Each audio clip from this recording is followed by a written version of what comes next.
नमस्कार, पॉलिटिकल पंचायत में आपका स्वागत है। मैं हूं प्रदीप डबास। 3 कृषि कानूनों के खिलाफ करीब 7 महीने से दिल्ली की सीमाओं पर चल रहे आंदोलन में क्या बातचीत का सिलसिला फिर से शुरू होने की संभावना बन पाएगी? केंद्रीय कृषि मंत्री नरेंद्र तोमर ने एक बार फिर कहा है कि केंद्र सरकार बातचीत के लिए पूरी तरह तैयार है, लेकिन आंदोलनकारी बिल वापसी की जिद छोड़ दे। वहीं आंदोलनकारी नेताओं ने फिर से साफ किया है कि बात सिर्फ और सिर्फ बिल वापसी को लेकर ही होगी। ऐसे में दोनों ओर से सवाल ये भी उठने शुरू हो गए हैं कि क्या इस समस्या का पूरी तरह समाधान निकाला जा सकता है। कहा यह भी जा रहा है कि आंदोलन केवल राजनीतिक मकसद से खड़ा किया गया है और जब बातचीत का सिलसिला आगे बढ़ने की कोशिश की जाती है तो इस तरह की जिद करना ठीक नहीं है। वहीं आंदोलनकारी कहते हैं कि सरकार समाधान चाहती है या नहीं चाहती है ये सरकार जाने, लेकिन इन सब के बीच पिछले 7 महीने से दिल्ली की सीमाएं बंद हैं और लोग उम्मीद कर रहे हैं कि बातचीत का सिलसिला शुरू हो तो सड़कें भी खुले।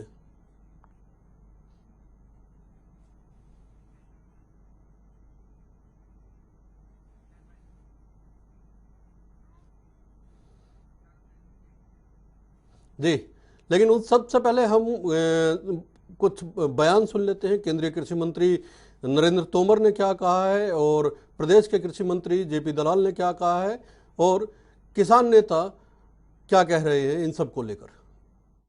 किसान आंदोलन से संबंधित जो यूनियन हैं उनको मैंने एक बार नहीं अनेक बार यह कहा है कि कानून को रिपील करने के अतिरिक्त कोई भी प्रस्ताव वो लेकर हमारे पास आएं, हम उस प्रस्ताव पर चर्चा करने के लिए तैयार हैं। जो ये लोग धरने पे बैठे हैं, प्रदर्शन करते हैं, टोल रोके हुए हैं, ये राजनीतिक लोग हैं, तरह तरह की अलग विचारधारा के लोग हैं। ये किसान के आड़ में राजनीति करना चाहते हैं और एक किसान नेता ने तो स्पष्ट तौर पे बोल दिया है कि हम राजनीतिक पार्टी बना के इलेक्शन लड़ेंगे। तो यह हम पहले से यही बात कर रहे हैं कि इनकी राजनीतिक जो इच्छा है, किसानों के हित से इनको कोई लेना देना नहीं है। सरकार को बातचीत करनी जो भी होगी वो हाउस के अंदर बात होगी। उनको बात करनी है, बात करें, लेकिन कंडीशन लगाकर बात ना करें। दूसरी चीज ये है कि वो कौन सा सिस्टम है कि जिससे मंडी बच जाएगी। जब मंडी के बाहर खरीद होगी, करीब 40 से ज्यादा मंडी मध्य प्रदेश की, उसमें 0% वहां पे खरीद हुई है। वे मंडी मंदी के कागार पे है, पूरी बंद होंगी वे मंडियां। इसी तरह से उत्तर प्रदेश की, बिहार पूरा बंद हो चुका है। मतलब कौन सा फार्मूला है कि वहां पे खरीद होगी नहीं और मंडी चलती रहेगी? कौन सा फार्मूला है? मंडी कैसे चलती है वो सबको पता है। जी, विजयपाल आलूवालिया जी हमारे साथ भारतीय जनता पार्टी से जुड़ चुके हैं, प्रवक्ता हैं। खालिद चाहलका जी कांग्रेस से हमारे साथ जुड़ चुके हैं। विजेंद्र नेहरू प्रवक्ता हैं इंडियन नेशनल लोकदल के, वो हमारे साथ जुड़े हुए हैं। और राजेंद्र दहिया साहब किसान मोर्चा की ओर से हमारे साथ जुड़े हुए हैं। मैं सबसे पहले विजयपाल आलूवालिया जी आप ही के पास आना चाहूँगा। साफ कहा गया है कि शर्तों के साथ बातचीत मंजूर नहीं है। क्या मान लिया जाए कि अब बातचीत का सिलसिला जो है सरकार की ओर से ही बंद किया जा रहा है? क्या यह माना जाए? सबसे पहले तो जनता टीवी के दर्शकों को नमस्कार जी। आज केंद्रीय मंत्री नरेंद्र सिंह तोमर का बयान आपने सुना और उन्होंने बड़े खुले मन से किसानों को आमंत्रित किया है कि आप बात के लिए चीत के लिए आइए, जो जो आपकी समस्याएं हैं उनको लिख कर लाइए, उसका समाधान भारत सरकार करेगी। लेकिन एक तरफ नेता लोग कहते हैं कि सरकार अड़ी हुई है। मैं ये कहता हूं कि जो ये तथाकथित किसान नेता जो किसानों के नाम पर राजनीति कर रहे हैं, इनको एक बात समझ में आनी चाहिए कि निश्चित रूप से सरकार किसानों की हितैषी सरकार है और किसानों के लिए बहुत योजनाएं इस सरकार ने चलाई हैं और निश्चित रूप से किसान की हित के लिए जो भी नेता आगे आएंगे उनसे खुले मन से बातचीत की जाएगी और ना मंडी बंद होने वाली है, ना किसानों की जमीन जाने वाली है और निश्चित रूप से किसानों की आय इन कानून से बढ़ने वाली है। जी, राजेश दहिया साहब। ना मंडी बंद होने वाली है, किसानों की आय बढ़ने वाली है, लगातार सरकार समझाने की कोशिश कर रही है, फिर 7 महीने से आप लोग बैठे क्यों हैं दिल्ली की सीमाओं पर? लगातार ये सवाल आपसे पूछा भी जाता रहा है, आज भी यही सवाल है कि 7 महीने हो गए आपको, ज़्यादा ही हो गए उससे। एक जिद आपकी ये है कि कानून वापस हो, सरकार कहती है कि तमाम बातचीत के लिए तैयार है, जो भी आपको इसमें संशोधन करवाना है उसके लिए आप लिख के लेके आए, बात कीजिए। आप क्यों पीछे हटते हैं बातचीत करने से? डब्बा साहब, हम 7 महीने से सड़कों में बैठे हैं जी, और हमारी जो देश की जनता है वो 7 साल से परेशान हो रही है, जी, समझा ना। ये जब से हमारी सरकार आई है बीजेपी की, इसने पूरी जनता को परेशान कर दिया है। हाँ, ये किसान हैं, ये मानने वाले नहीं है, इसलिए अपने घर को छोड़ के और बॉर्डर में पड़े हुए हैं, ठीक है साहब। और रही बात है संशोधन की, संशोधन हमने बता दिया कि ये जो कानून है ये संशोधन के लायक ही नहीं है। जो संशोधन किए वो कौन से कर लिए हैं, सुप्रीम कोर्ट में भी केस किया, सुप्रीम कोर्ट ने भी इसको होल्ड किया 1.5 साल के लिए भी। हमने सुप्रीम कोर्ट से भी रिक्वेस्ट की कि वो अपने संदर्भ में कम से कम, वो तो पढ़े लिखे हमारे न्यायाधीश हैं भारत के, वही इसमें संशोधन कर दें। हम उनकी बात पे कुछ विश्वास करते हैं, लेकिन अपने ऊपर कोई भी लेना नहीं चाहता। तो किसान आप में क्या बताओ संशोधन करेंगे? हम तो ये कहते हैं कि ये तीनों कानून जो हमारे खिलाफ है, इसलिए इनको कैंसिल करो और नए सिरे से काम करो। लेकिन इस आंदोलन के दौरान भी राजेश दहिया साहब 2 बातें हुई है। एक तो आंदोलन में कहूंगा कि पूरी तरह भटका हुआ महसूस होने लगा है पिछले कुछ टाइम से, और उसके बाद जिस तरह के बयान आ रहे हैं उससे तो साफ पता चलता है जो भारतीय जनता पार्टी की ओर से आरोप लगाए जा रहे हैं कि ये पॉलिटिकली मोटिवेटेड आंदोलन है। जिस तरह के बयान जब आपके नेता ही देंगे तो आरोप तो लगने तय है। डब्बा साहब, आपको सब पता है, आप इतने बड़े चैनल बैठे हैं कि लड़ाई जीतने के लिए कुछ भी करना पड़ सकता है। किसान जो है 7 महीने से बैठे हुए हैं, सरकार के को जून ही रेंग रही है। हमारे 500 से ज्यादा किसान शहीद हो चुके हैं, अपने घर बार छोड़कर हम बैठे हुए हैं। तो इस लड़ाई को जीतने के लिए हमें कोई भी हथकंडा यूज करना पड़ेगा, वो हम करेंगे, ठीक है। हम शांति प्रिय आदमी हैं। अगर आपको ये कहते हो कि अगर कोई आदमी जो भारत का नागरिक है वो चुनाव नहीं लड़ सकता, तो इस बात पे आप खुद बता सकते हो कि अगर अल्टरनेटिव ये हुआ, किसी हमारे किसान नेता ने कोई बात कही होगी, मेरे नॉलेज में अभी आई है कि वो चुनाव की तरफ भी जा सकते हैं, तो इसमें कौन सी बुरी बात है? अगर कोई नेता चुनाव लड़ता है, उसका बेटा चुनाव लड़ता है, उसका पोता चुनाव लड़ता है, आपने देखा यूपी के अंदर मलाम सिंह ने 46 आदमी अपने घर के बना रखे थे, तो क्या किसान नहीं लड़ सकता? क्या किसान ने एक बात कह दी चुनाव की तो सबको खुजली शुरू होगी? डब्बा साहब, ये जो देश है ये कम से कम इतना, लेकिन तो वो वक्त भी तो याद किसान... कीजिए राजेश दहिया साहब, वो वक्त भी तो याद कीजिए जब आप पॉलिटिकल लोगों को मंच पे नहीं चढ़ने देते थे और कहते थे कि पूरी तरह गैर राजनीतिक आंदोलन है ये, कोई भी पॉलिटिकल आदमी आपके मंच पे नहीं आएगा। और अब आप चुनाव लड़ने की बात करेंगे तो आरोप नहीं लगेंगे आप पे? हमने नहीं कहा चुनाव लड़ने की बात की है, हमने तो ये कहा आपके नेताओं ने कहा है। आप मेरी बात तो पूरी होने दे डब्बा साहब। हमने ये कहा है कि इस सरकार को बाहर करने के लिए, जो किसान विरोधी सरकार है उसको बाहर करने के लिए हमें कोई भी काम करना पड़ेगा, वो हम करेंगे। अगर कोई विपक्ष की पार्टी जो है वो हमारी पीठ में छुरा घोपने का काम करेगी, तो ये थोड़ा कि हम उसको सरकार में बैठा देंगे। हम और को अल्टरनेटिव देखेंगे कि जो हम अपने किसान भाई हैं उनको बचाने के लिए कोई ऐसा न्याय निकालें कि जिससे हमारी जो अगले आने वाली पीढ़ी है वो परेशान ना हो। अब आपने देखा होगा कि बीजेपी के साथ जो पहले हमारे हरियाणा में थी, जेजेपी ने वोट मांगी थी कि बीजेपी के खिलाफ वोट मांगी थी, हमने उनको वोट दी, 10-11 उनके एमएलए आ गए, वो के बीजेपी पाले में बैठ गए। अब एलिगेशन लग रहे हैं कांग्रेस के ऊपर कि कांग्रेस भी बीजेपी के साथ साठगांठ कर रही है, तो हम किस पर विश्वास करें?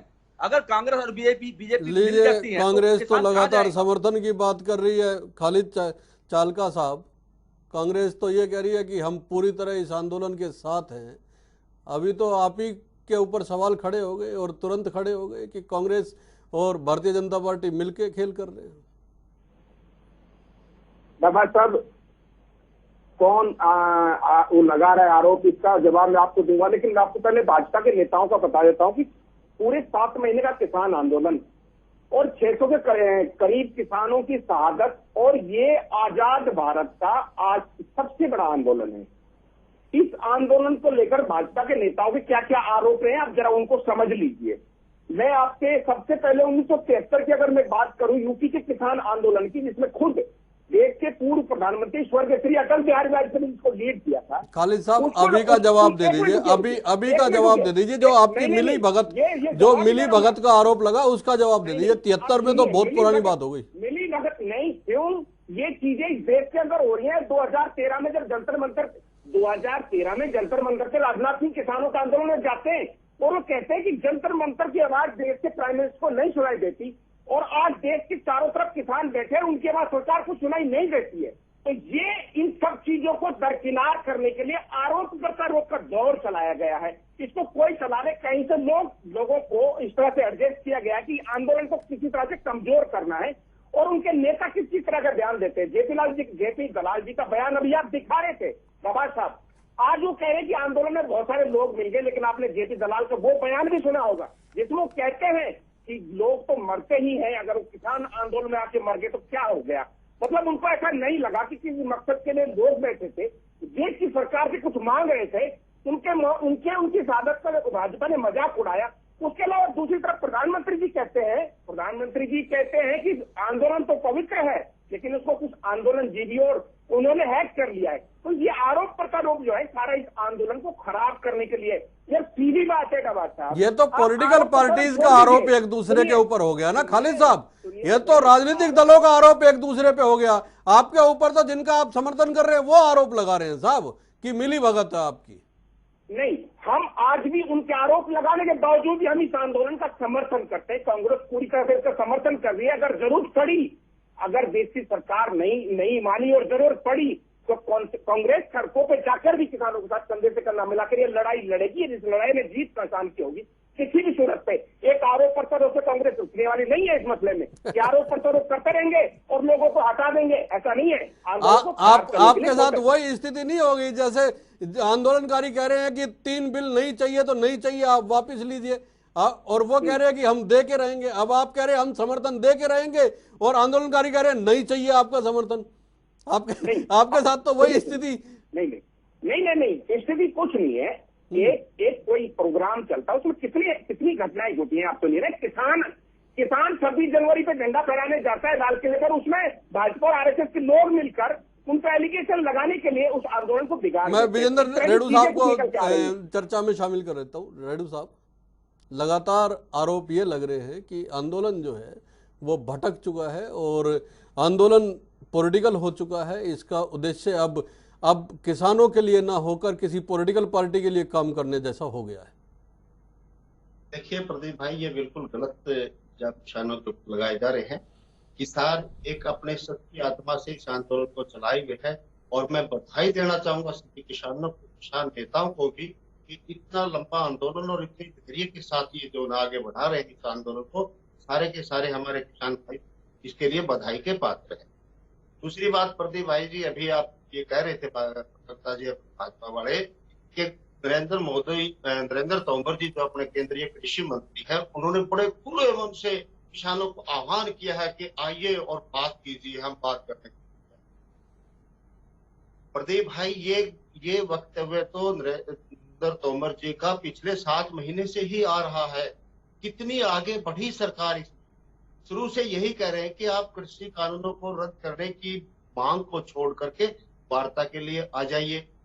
तो इसमें सरकार ने कितने कदम आगे बढ़ाए? एक सिंगल कदम भी, 1 इंच भी आगे नहीं बढ़ने का सरकार काम कर रही है, जो कि सरासर सरकार का राजघाट है। तीसरी बात प्रदीप भाई जो चल रही है, जो भाजपा वाले जो है इल्जाम लगाते हैं आंदोलन के ऊपर कि यहाँ पर जो है ना कुछ अन्य राजनीतिक पार्टियों के लोग इसमें शामिल हो गए हैं। कभी कांग्रेस का नाम लेते हैं तो कभी इनेलो का नाम लेते हैं। मैं आपके इस चैनल के माध्यम से बिल्कुल स्पष्ट करना चाहता हूं कि इंडियन नेशनल लोकदल पार्टी संपूर्ण रूप से तन मन और धन से किसानों के साथ खड़ी है और खड़ी रहेगी, क्योंकि मजबूरी है। किसानों की बात सरकार मान नहीं, लेकिन रेणु साहब किसानों का तो ये भी कहना है कि कोई भी सरकार रही हो उनके हक में तो कभी कोई फैसला लिया ही नहीं गया। तो राजनीति में करने के लिए आए हैं। कभी कहते किसान कहते कि हम इलेक्शन लड़ेंगे, अगर कोई चीज करना ही पड़ेगा। अगर वैसे नहीं मानेंगे तो ये भी हो सकता है इनको राजनीति मार्ग के बनाने का प्रयास करेंगे। ये कोई गलत बात नहीं है। क्यों मौका देती है सरकार इनको कि ये राजनीति में उतरे? अगर किसान राजनीति में उतर गया, मैं विजयपाल तो दैया विजयपाल दैया जी से विजयपाल आलूवालिया जी से मैं जवाब ले लेता हूँ। विजयपाल जी, दो सवाल हैं एक साथ। पहला सवाल तो ये है कि आप कैसे अश्योर कर सकते हो कि मंडियां खत्म नहीं होंगी? ये सवाल किया है राकेश टिकैत ने, जो अगुवाई कर रहे हैं इस आंदोलन की पिछले काफ़ी समय से। एक बात। दूसरी बात, तीनों प्रवक्ताओं का और वक्ताओं का ये कहना है कि अगर पॉलिटिकल पार्टी बना भी ली जाए, इलेक्शन लड़ भी लिया जाए, तो ये तो अधिकार है, भारत के हर नागरिक को अधिकार है।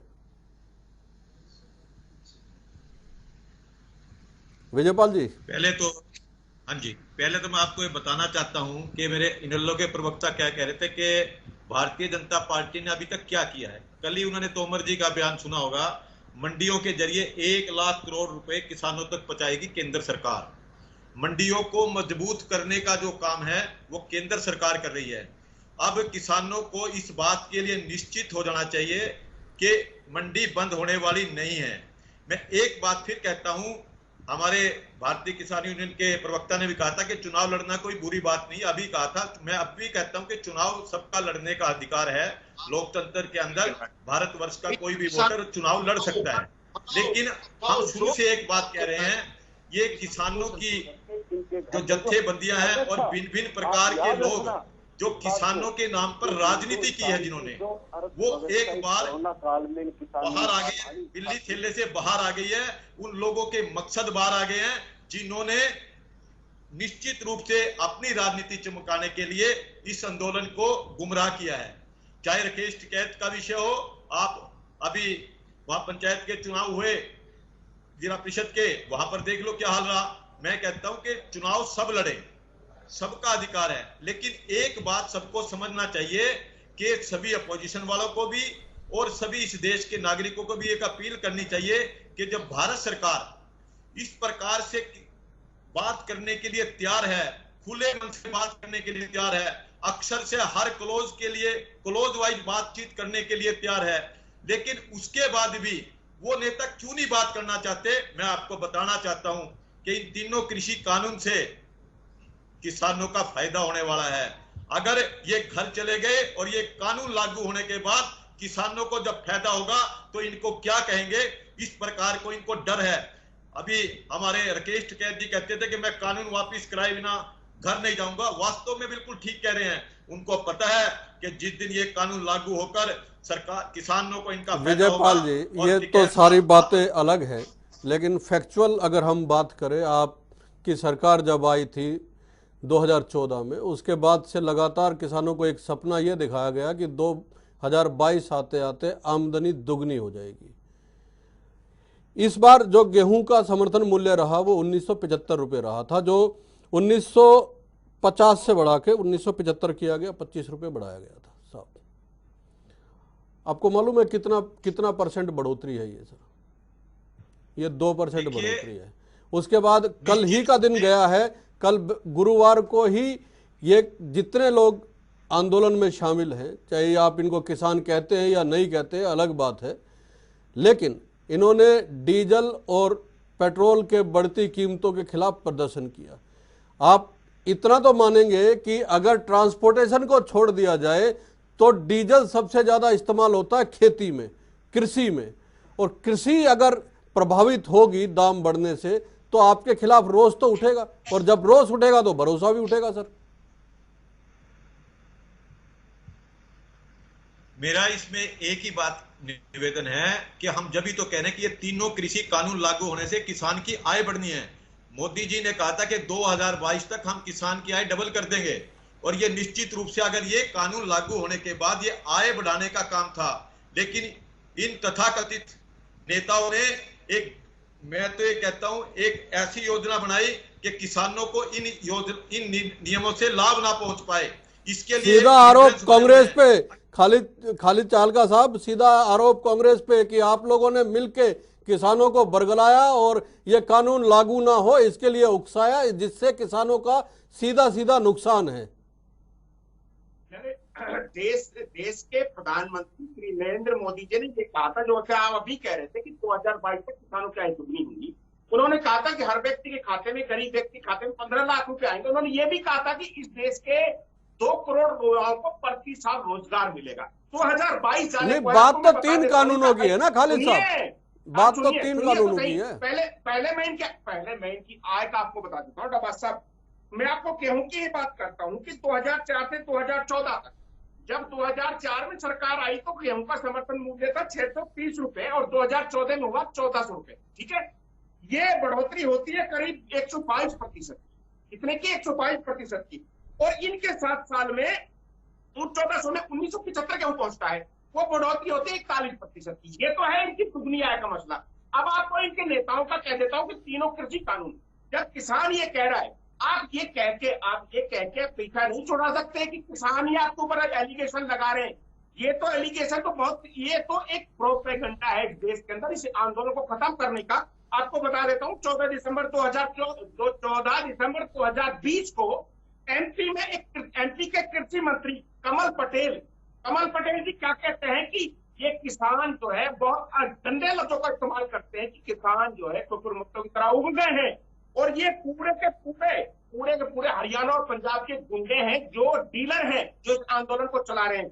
उसके अलावा उषा ठाकुर जी भी यही कहती है कि ये सारे आंदोलनकारी पाकिस्तानी है, मतलब अजीब तरह के शब्दों का इस्तेमाल करती हैं। केंद्रीय मंत्री पीयूष गोयल साहब क्या कहते हैं? कि आंदोलन पूरा वामपंथी और माओवादी खाते में चला गया है। और उसके अलावा राम साहेब जो केंद्रीय मंत्री, वो क्या कहते हैं? आंदोलन को चीन और पाकिस्तान चला रहा है। अब अगर आप इन आरोपों का जवाब ढूंढते गिरेंगे, एक तरफ तो अभी विजय साहब कह रहे थे कि ये सब किसान अपने घर चले जाएं, इन कानूनों से फायदा होने।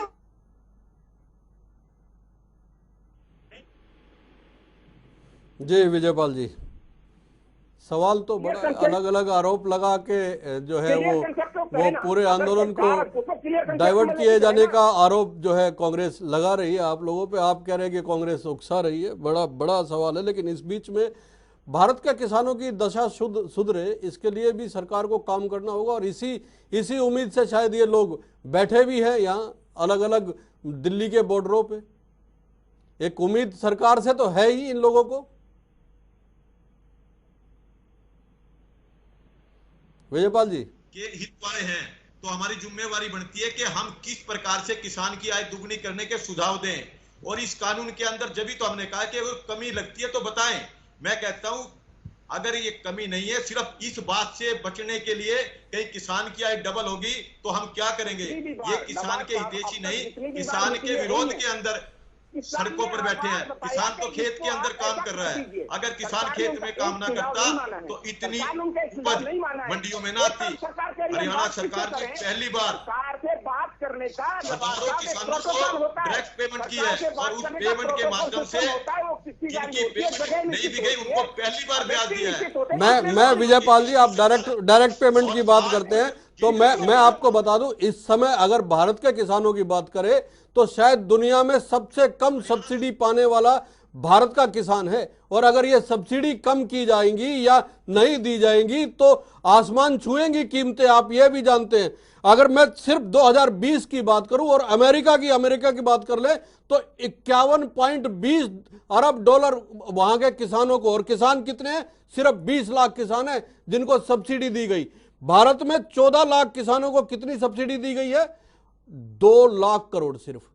आप अगर इसको रुपयों में कन्वर्ट करेंगे तो पूरे साल में एक किसान के हिस्से में 16,800 से ज्यादा नहीं आता सर।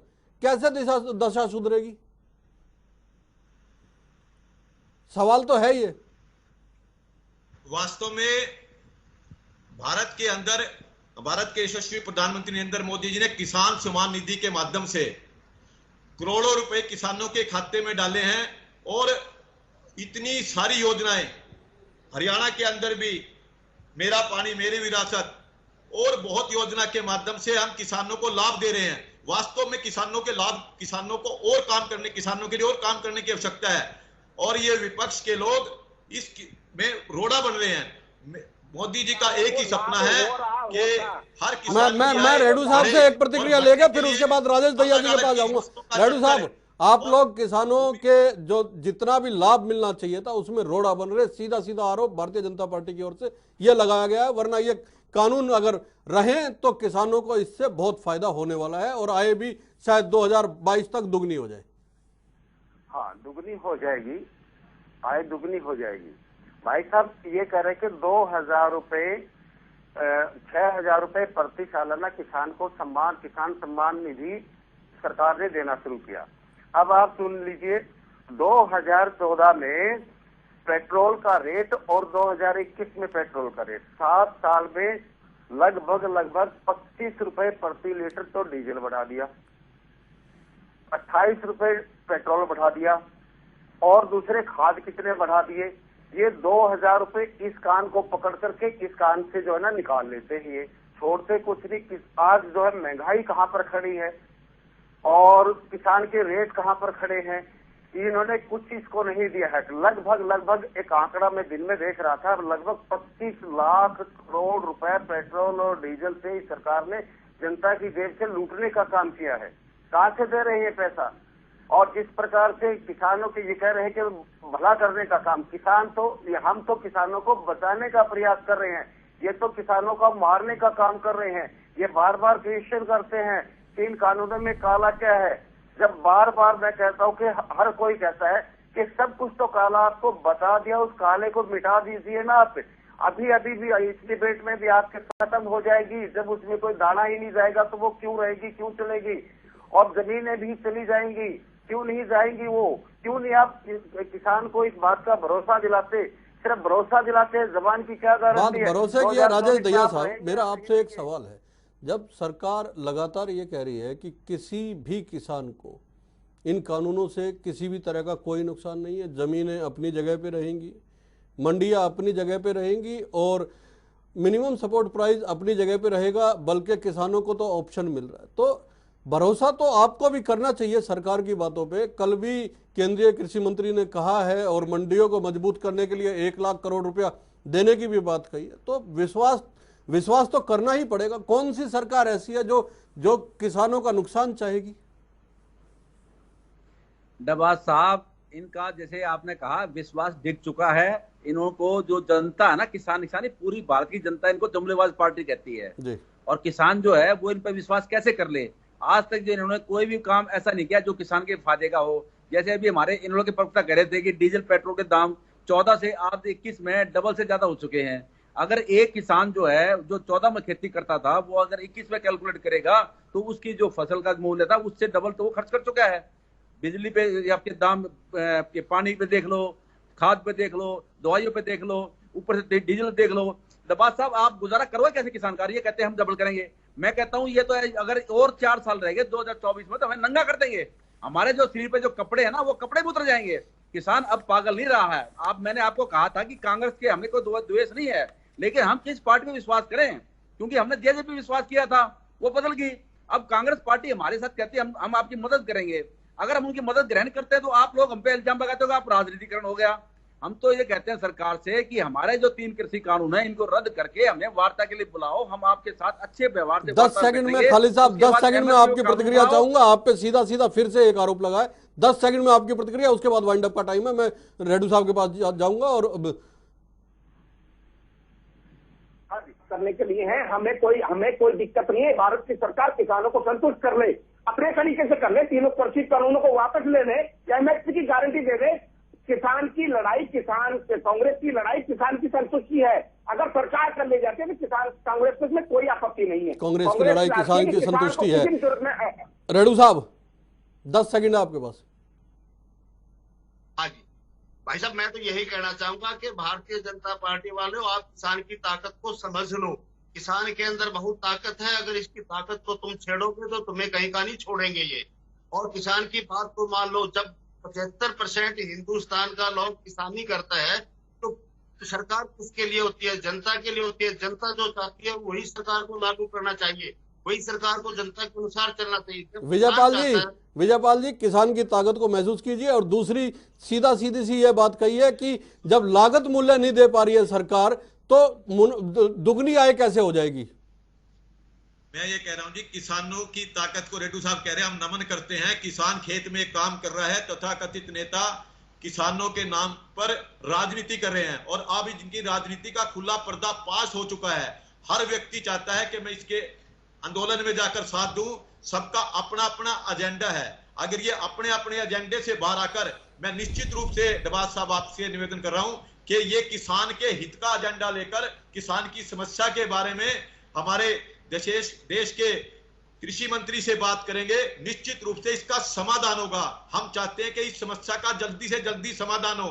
अगर समाधान ये चाहते हैं तो हमारे तोमर जी ने कल भी निवेदन किया है और मैं भी आपके चैनल के माध्यम से, आंदोलनकारी नेता कहते हैं कि उनका समाधान कैसे होगा मालूम नहीं। सरकार बातचीत के लिए जो है तैयार नहीं है, शर्तों के साथ बातचीत करना चाहती है। कांग्रेस कहती है कि अगर समाधान हो जाए तो उन्हें जो है सबसे ज़्यादा खुशी होगी।